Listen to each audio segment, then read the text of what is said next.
Gas ಕಟ್ಟರ್ನಿಂದ ಕಿಟಕಿಯನ್ನು ಮುರಿದು ದರೋಡೆ ಮಾಡಿರುವಂತಹ ಘಟನೆಯೊಂದು ನಡೆದಿದೆ. ಬ್ಯಾಂಕ್ನಲ್ಲಿದ್ದಂತಹ 18 ಲಕ್ಷ ಹಣವನ್ನ ಚಿನ್ನಾಭರಣವನ್ನ ದೋಚಿ ಪರಾರಿಯಾಗಿದ್ದಾರೆ ಖದೀಮರು. ಬೀದರ್ ಜಿಲ್ಲೆಯ ಔರಾದ್ನ SBI ಬ್ಯಾಂಕ್ನಲ್ಲಿ ನಡೆದಿರುವಂತಹ ಘಟನೆ ಇದು. CCTV ಜನರೇಟರ್ ಅನ್ನ ಪವರ್ ಸಪ್ಲೈ ಕಟ್ ಮಾಡಿ ಬ್ಯಾಂಕಿಗೆ ಎಂಟ್ರಿ ಕೊಟ್ಟಿದೆ ಈ ಖತರ್ನಾಕ್ ಗ್ಯಾಂಗ್. ಕಿಂಚಿತ್ತು ಸಾಕ್ಷ್ಯವನ್ನು ಬಿಡದೆ ಬ್ಯಾಂಕ್ ಅನ್ನ ಗುಡಿಸಿ ಗುಂಡಾಂತರ ಮಾಡಿಬಿಟ್ಟಿದ್ದಾರೆ. ಕಮಲನಗರದ ಪೊಲೀಸ್ ಠಾಣಾ ವ್ಯಾಪ್ತಿಯಲ್ಲಿ ಪ್ರಕರಣ ದಾಖಲಾಗಿದೆ. ಖದೀಮರಿಗಾಗಿ ಪೊಲೀಸರು ಬಲೆಯನ್ನ ಬೀಸಿದ್ದಾರೆ, ವಿಚಾರಣೆಯನ್ನ ತೀವ್ರಗೊಳಿಸಿದ್ದಾರೆ.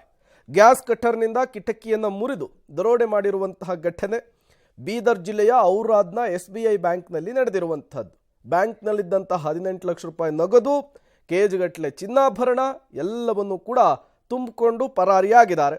ಇವರ ಸುಳಿವು ಸಿಗಬಾರ್ದು ಅನ್ನುವಂತಹ ನಿಟ್ಟಿನಲ್ಲಿ CCTVಗೆ ಸಪ್ಲೈ ಆಗ್ತಾ ಇದ್ದಂತಹ ಜನರೇಟರ್ ಪವರ್ ಸಪ್ಲೈಯನ್ನೇ ಕಟ್ ಮಾಡಿ ಇವರು ಬ್ಯಾಂಕ್ ಒಳಗೆ ಎಂಟ್ರಿ ಕೊಟ್ಟಿದ್ದಾರೆ.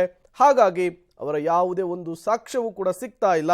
ಪೊಲೀಸರಿಗೆ ಈಗ ಖದೀಮರನ್ನ ಹುಡುಕೋದೆ ದೊಡ್ಡ ಸವಾಲಿನ ಕೆಲಸವಾಗಿದೆ. ಈಗ ಕಮಲನಗರ ಪೊಲೀಸ್ ಠಾಣಾ ವ್ಯಾಪ್ತಿಯಲ್ಲಿ ಪ್ರಕರಣ ದಾಖಲಾಗಿದ್ದು ಪೊಲೀಸರು ತನಿಖೆಯನ್ನು ಕೂಡ ನಡೆಸ್ತಾ ಇದ್ದಾರೆ.